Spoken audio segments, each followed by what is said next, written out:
Hello viewers.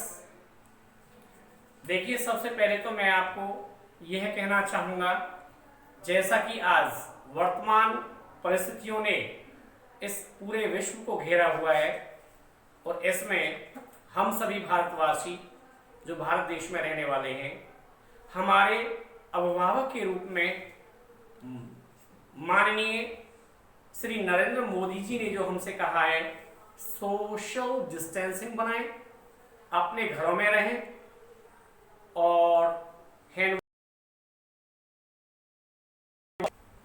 एक add तो आप दिन और रात फोन कॉल करते समय सुनते हैं।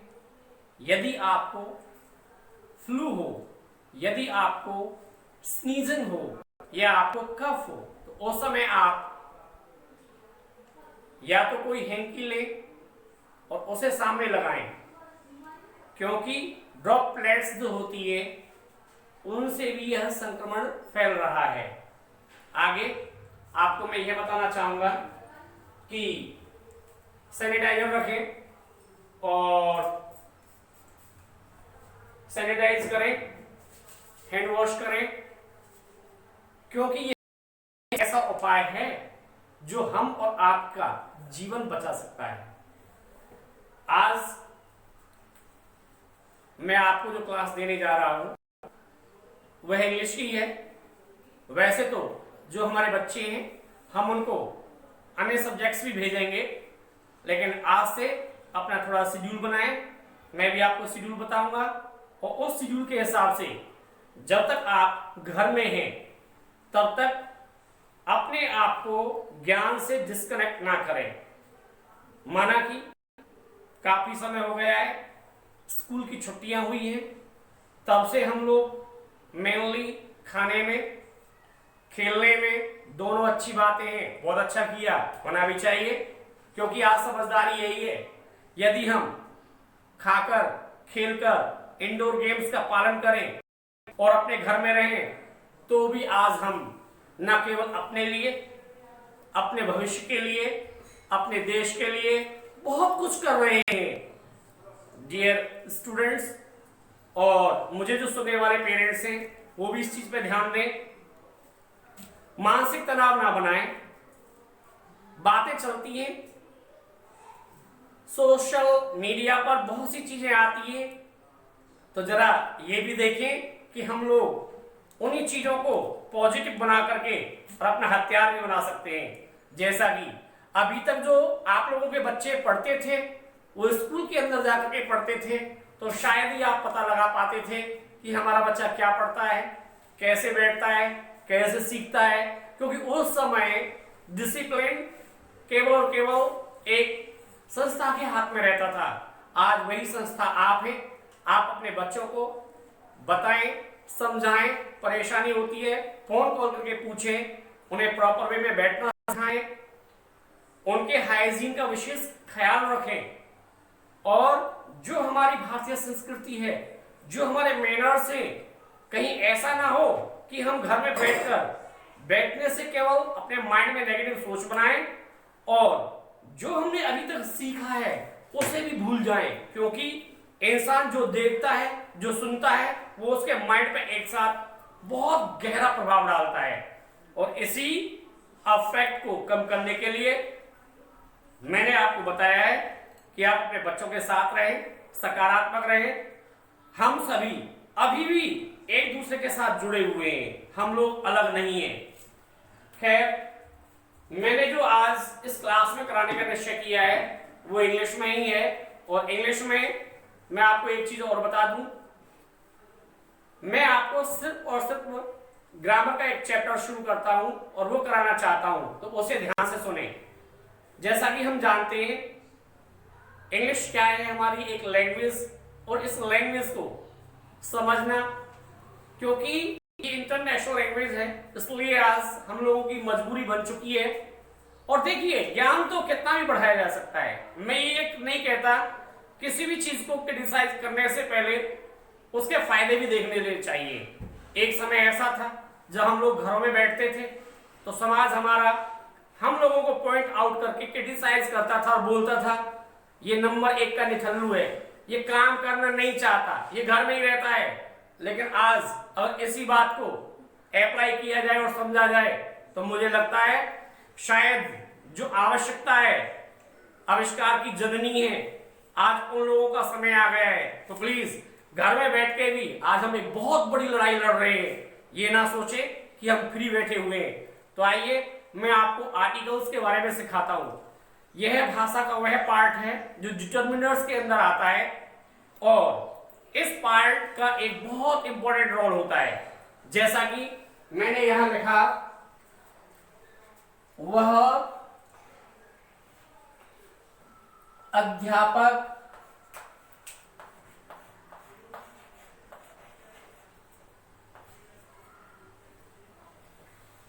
है। तो आपने यहां नोटिस किया मैंने इसमें एक को नहीं लिखा। क्यों नहीं लिखा? क्योंकि हमारी जो हिंदी भाषा है उसमें आर्टिकल्स नहीं होते, इसलिए हिंदी भाषा को भी सही लिखना, शुद्ध लिखना अपने आप में एक बहुत बड़ा चैलेंज है। इसी को यदि हम इंग्लिश में लिखते हैं तो हम लोगों को लिखना पड़ता है ही इज अ टीचर। तो माय डियर व्यूअर्स, आप लोगों को एक चीज समझनी है, यहां मैंने ए लिखा और यहां मैंने ए के लिए एक नहीं लिखा। ऐसा क्यों किया? क्या ये सही है? हाँ, वास्तव में यह सही है, क्योंकि हिंदी भाषा में आर्टिकल्स नहीं होते। इसलिए हिंदी भाषा में यदि हम इसी वाक्य को लिखना चाहें वह अध्यापक है तो ये बिल्कुल करेक्ट है। लेकिन इसी को अगर आप इंग्लिश में लिखना चाहें ही इज टीचर अगर आप लिखते हैं तो यहां हमारी एक छोटी सी एरर इसमें आ जाएगी और उसी एरर के कारण भाषा में दोष उत्पन्न हो जाएगा। देखिए जो मैंने ए लिखा ये ए है क्या? आइए आज इस ए को ही समझते हैं। जो हमारी भाषा है उसमें हम लोग जब बिगिनिंग से सीखते हैं तो हम लोग देखते हैं कि सबसे पहले हमें पार्ट्स ऑफ स्पीच को सीखना होता है। तो जो हमारा पार्ट्स ऑफ स्पीच होता है वह आपको पता है हर भाषा में होते हैं, ऐसा नहीं इंग्लिश में ही सीखना होता है, हर भाषा में हमें हर चीज को सीखना होता है। आज इस वीडियो में मैं आपको इंग्लिश की यूनिट के बारे में नहीं सिखाऊंगा, क्योंकि मैं सिर्फ और सिर्फ इस ए के बारे में ही आज आपको बताऊंगा। और जो ये ए है ये हमारा आर्टिकल है। तो आर्टिकल होता क्या है, कितने होते हैं, बहुत अच्छी बात है, हम सभी जानते हैं। लेकिन इसमें आगे जो नया कुछ सीखेंगे आप उसी को सीख के और समझ के आप लोग समझ पाएंगे कि हमने जो इस टाइटल को लेके चले हैं यह क्यों दिया है, आओ कुछ नया करें। तो इसके बारे में आपको बहुत इंटरेस्टिंग फैक्ट इसमें सीखने को मिलने वाले हैं। कृपया वीडियो को मिस ना करें और जहां से समझ ना आए वहां कमेंट अवश्य लिखें। तो हम लेते हैं ए, जैसा कि मैंने लिया ए। ये वैसे अगर केवल ए को ही देखा जाए तो ए के इंग्लिश के अंदर बहुत मीनिंग्स होते हैं। डिफरेंट जगह जब इसको हम डिफरेंट वे में यूज करते हैं तो इसके मीनिंग्स भी बहुत होते हैं। सीखा जाए भाषा में ए को लेकर के ही बहुत कुछ सीखा जा सकता है। मैंने कुछ वीडियोस YouTube पे डाले हुए हैं, आप लोगों ने देख सकते हैं, जिसमें मैंने ए की साउंड को लेकर के आप लोगों को बताया हुआ है। ए जब हम इसको एक वर्ड के रूप में लेते हैं, क्या लेते हैं? वर्ड। क्या लेते हैं? वर्ड। जब हम इसको एक वर्ड के रूप में लेते हैं तो यह हमारा आर्टिकल का काम करता है, ना कि ये हमारा अल्फाबेट होता है। उस समय हम इसको अल्फाबेट नहीं कह सकते। फॉर एग्जाम्पल यहाँ यदि हम इसको एबीसी में काउंट करना चाहें नहीं कर सकते, क्योंकि यहाँ जो इसको स्थान दिया हुआ है वो हमने इसको एक वर्ड का स्थान दिया हुआ है। वर्ड जो होता है वो एक स्टेटमेंट का पार्ट होता है। फॉर एग्जाम्पल यदि हम देखें, मैंने लिखा ही, मैंने लिखा इज, मैंने लिखा अ, मैंने लिखा टीचर। अब आप कहेंगे सर इसको आ भी बोलते हैं, ए भी बोलते हैं, तो ए तो बिल्कुल ही नहीं बोलते। इस बात को तो माइंड से निकाल देना, क्यों ये ए नहीं होता। ए साउंड इंग्लिश में नहीं होती। क्या कह रहे हो सर? अच्छी तरह से बोलते हैं, सभी बोलते हैं, हमने भी सुना है। आप कहते हैं ए साउंड नहीं होती, डोंट वरी, मैं इसे फुर्सत में, और फुर्सत में इसका मतलब अधिक फुर्सत में नहीं बना रहा हूं, क्योंकि ए की जो साउंड रियल होती है, जो अल्फाबेट में इसकी साउंड होती है, जब हम इसको प्योर बाउल में काउंट करते हैं तो इसकी साउंड ए ये होती है, ना कि ए होती है। ये आपको अच्छी तरह से पता होना चाहिए, और यदि आपको यह फैक्ट पता है तो आप इसका लॉजिक भी समझ सकते हैं। देखिए मैंने इसको बताया, तो ए नहीं बोलते, इसको बोलते हैं ए। दैट मीन्स जो मेरा फेस है उसकी शेप भी आप देख सकते हैं। मैंने बोला ए, लिप्स मेरा स्प्रेड हुआ, मैंने इसे बोला, ये सही नहीं बोला।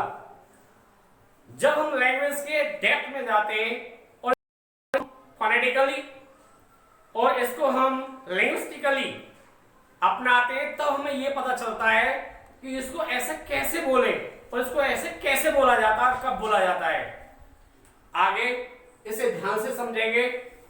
यहां इसको मैंने बोला अ और ए, इन दोनों में डिफरेंस क्या है ये भी आप लोग आगे सीखेंगे, क्योंकि इंग्लिश में जो साउंड्स होती हैं इनको हम टू डिफरेंट साउंड्स में कन्वर्ट करते हैं। पहला होता है हमारा वीक साउंड और नेक्स्ट होता है हमारा स्ट्रॉन्ग साउंड। और वीक का मतलब तो आप लोग समझ सकते हैं, वीक मीन्स कमजोर, और स्ट्रॉन्ग मीन्स जिसको हम थोड़ा जोर से ताकत से बोले, वही हमारा स्ट्रॉन्ग होता है। यहां मैंने ही लिखा वर्ड है, मैंने इज लिखा एक वर्ड है, मैंने ऑल लिखा ये भी एक वर्ड है, और मैंने टीचर ये लिखा ये भी एक वर्ड है। क्योंकि हम ही इज अ टीचर, जो ये लिखा हमने 1 2 3 एंड 4, ये जो हमारा स्टेटमेंट है ये 4 वर्ड्स का है, 4 वर्ड्स। तो इसमें आप आगे देखें, जो हमने यहां ये टीचर लिखा ए प्लस एनी कॉन्सोनेंट साउंड। अब क्वेश्चन ये आता है सर, ए के बाद कॉन्सोनेंट साउंड तो होनी चाहिए, लेकिन ये होनी किसकी चाहिए? ये हमारी नाउन की हो सकती है, ये हमारी एडजेक्टिव की हो सकती है, ये हमारे किसी एडवर्ब की हो सकती है। ध्यान से बताना, पहले सीखा है नहीं, इसीलिए मैंने जो आपको बताया है, आओ कुछ नया करें। नया कैसे करें, ध्यान से सुने। जैसे मैंने लिखा अ टीचर, तो अब यदि इसे मैं लिखना चाहूं गुड टीचर, तो यहां आपने देखा टीचर तो हमारा नाउन है, और जो मैंने गुड लिखा ये हमारा एडजेक्टिव है। तो यहां जो हमारी साउंड है वो भी कॉन्सोनेंट साउंड है, यहां जो साउंड है वो भी कॉन्सोनेंट साउंड है। तो यहां भी हमें ए को ही लिखना पड़ेगा। यदि हम इसे और आगे ले जाना चाहें, हम लिखें वेरी गुड टीचर, तो यहां भी आपने देखा मैंने जो ये लिखा ये हमारा नाउन है, और जो मैंने ये लिखा ये हमारा मैंने लिखा ये हमारा एडवर्ब है। बस इससे अधिक कुछ नहीं, लास्ट यही फिनिश हो जाता है। यदि यहां भी मुझे आर्टिकल लगाना पड़ता है तो भी मैं इस वाली साउंड को देख करके ही यूज करूंगा, क्योंकि मैंने अभी यहां लिखा है ए प्लस एनी कॉन्सोनेंट साउंड। ए के बाद कोई भी जो कॉन्सोनेंट साउंड होती है तो उस समय हमें यहां इसको ए ही लिखना पड़ता है, और ये हमारा इंडेफिनिट आर्टिकल होता है। नेक्स्ट, यदि हम लोग देखें तो आप ये कहेंगे सर एनी कॉन्सोनेंट साउंड, जरा टीचर को हटा दो फिर जरा लगा के दिखाना। नहीं, इसमें हमारा जो ए है इसको हम डिटरमिनर बोलते हैं, और ये केवल और केवल हमारा नाउन के साथ ही आता है। यदि इसके बाद में डायरेक्ट नाउन मिल जाता है दैट्स ओके। यदि इसमें ए इसके बाद पहले कोई हमारा एडजेक्टिव होता है उसके बाद में भी नाउन कंपल्सरी है। और यदि हम ए के बाद में किसी एडवर्ब को ऐड करते हैं, उसके बाद किसी एडजेक्टिव को ऐड करते हैं और उसके बाद किसी नाउन को लगाते हैं, तब भी हमें ये कंपल्सरी लिखना होता है। यदि यहां से हम नाउन को खत्म कर दें, हम केवल किसी एडजेक्टिव को लिखें, तो यहाँ ए आर्टिकल नहीं आता है और ये हमारा रॉन्ग हो जाता है। इट मींस आपको यह बात अच्छी तरह से समझ में आई होगी जो मैंने आपको समझाया है। ए हमारा क्या है? आर्टिकल है। कौन सा है? इंडेफिनिट है। कब यूज किया जाता है? जब इसके साथ में नाउन आए। माय डियर स्टूडेंट्स, आप में से कुछ लोग ये सोच रहे होंगे सर नाउन तो हैप्पीनेस भी है, जरा आप इसको लिख के दिखाओ ना उसके साथ। मैं क्यों लिखूं? अरे मैं क्यों लिखूं? क्योंकि आप लोगों को पता है जब मैं आपको यहां तक समझा सकता हूं तो इसका मतलब आपको यह भी पता होना चाहिए कि जो हमारा आर्टिकल इंडेफिनिट आर्टिकल है वो सिर्फ और सिर्फ कॉमन, काउंटेबल, सिंगुलर या कलेक्टिव, सिंगुलर, काउंटेबल नाउन के ही साथ यूज होता है।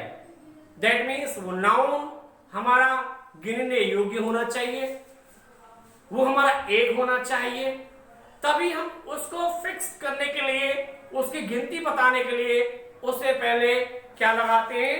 आर्टिकल हम ए और एन।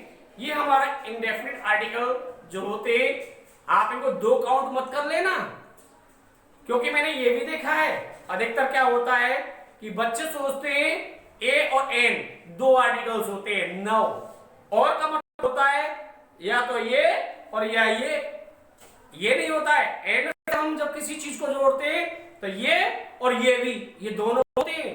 लेकिन जब हम किसी चीज को और से जोड़ते हैं तो या तो ये और या ये। तो आप अपने माइंड से इस कॉमन मिसअंडरस्टैंडिंग को दूर कीजिए कि जो हमारे आर्टिकल्स ए और एन दो होते हैं, नहीं, एक ही होता है। दूसरा कौन सा होता है सर? क्योंकि हमने तो तीन पढ़े, हमें तो अब तक तीन पढ़ाए गए। बिल्कुल ठीक कहा। चलो दूसरा और मैं आपको बता देता हूं, वो होता है डेफिनेट आर्टिकल। तो सर जो डेफिनेट आर्टिकल होता है उस आर्टिकल के बारे में हमें पता है, उसे दा कहते हैं, हाँ दी भी कहते हैं, यू आर राइट। लेकिन दी कब कहते हैं और दा कब कहते हैं ये तो आपने पढ़ा है। इसके अलावा आपने इसके बारे में जो नहीं सीखा है वो ये नहीं सीखा है किसको द और दी इन दोनों को और कितनी फॉर्म्स में लिखा जा सकता है। आप लोगों को जो मैंने कराया वो अच्छा लगा हो, आप लोग इसे लाइक करें, चैनल सब्सक्राइब करें और इस वीडियो को आप शेयर करें। बात रही जो थर्ड आर्टिकल होता है उसके बारे में मैं आपको आने वाली नेक्स्ट क्लास में बताऊंगा। उसका नेम भी अलग होता है, वो डेफिनेट और इनडेफिनेट इन दोनों से अलग होता है। इसीलिए तो इस क्लास को नाम दिया गया है आओ कुछ नया करें। मेरा इसी को कहते हैं जो मैंने पढ़ाया है केवल अनुभव के आधार पर पढ़ाया है, ना किसी बुक की कॉपी है और ना ही कहीं से इसको चुराया गया है। आराम से सेफ रहे, घर में रहे, सोशल डिस्टेंसिंग बनाए रखें और अपनी पूरी सेवा, अपनी पूरी देशभक्ति दिखाने का ये समय है, अवश्य दिखाएं। तब तक के लिए व्यस्त रहे, मस्त रहे, सीखते रहे। Thank you very